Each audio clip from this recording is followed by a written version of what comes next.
Welcome back, Programming 11. We are now working on our fourth tutorial for our Pacman game. Today we're going to work on creating to determine what our Pacman is eating and whether we're going to hit a ghost or not. So that's pretty straightforward. There's not a lot to do here.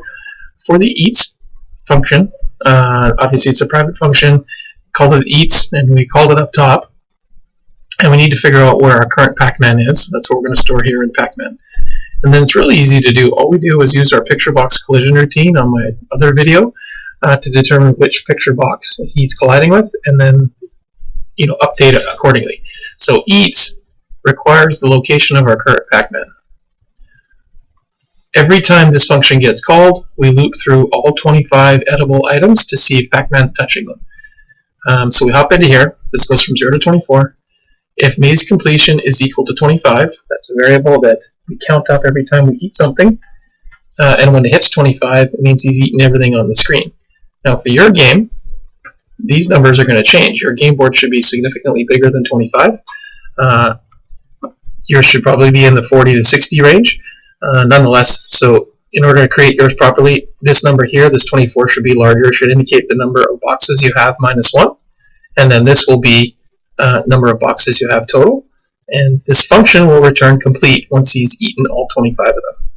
If the maze completion variable is not 25, so less than 25 in this case, then we're going to check to see if the boundary of our Pacman picture box is intersecting with the boundary of our edible items, which we created in the load event.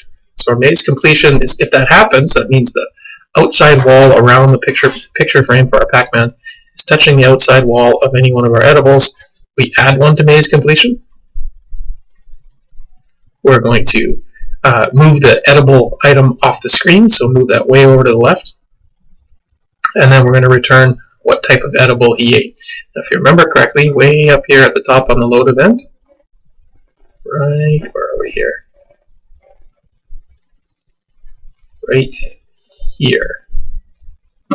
We've got this line in each of our different branches of this particular loop. This loop, remember, created all of our edible items.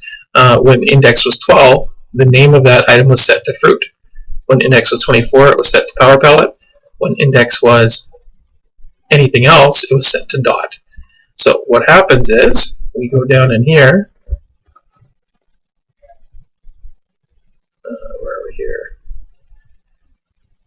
There, we're going to return the name of that object that we've eaten. So if it's a dot, this will return the word dot. If it's the special fruit, it'll return that. If it's a power pellet, it'll return that. So this tells the calling function what type of object he's collided with.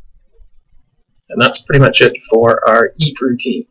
If none of these are true, right, if it goes through all 25 of our edible objects and we haven't eaten any of them, that means we're not in this branch, we've gotten through all 25 of them, then it returns simply nothing at all. And that's pretty much it for our edibles routine. Let's go to hit ghost. Now this one's based off of the Cartesian coordinate system for determining the distance between two objects. Math is a little bit complicated, but I think it's very doable.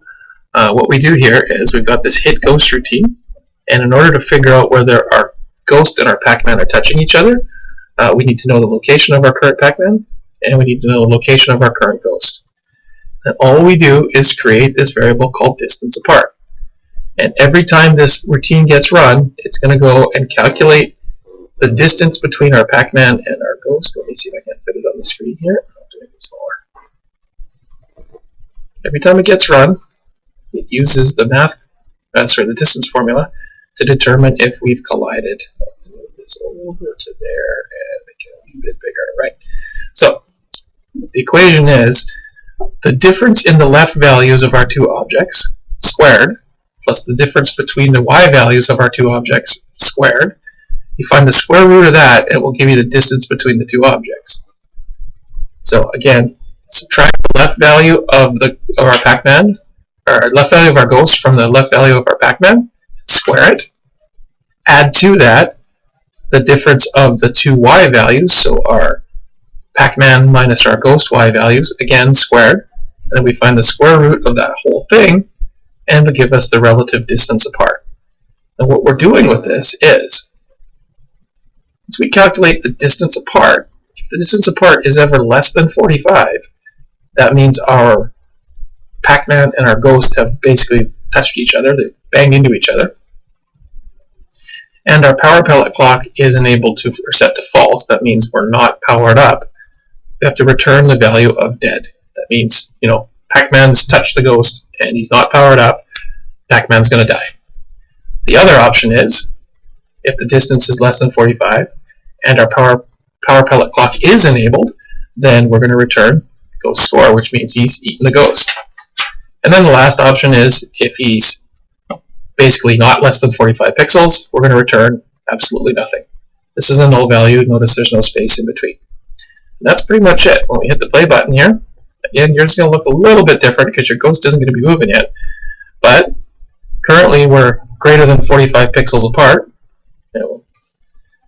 I'll just wait for our ghost to come down here. I won't need the power pellet. Oh, there's the ghost there. So now we're getting closer. Now we are 45 pixels apart. Didn't have the power pellet. Pacman dies. And of course you know what happens if we eat him with the power pellet. That's pretty much it for this tutorial. It's a short one.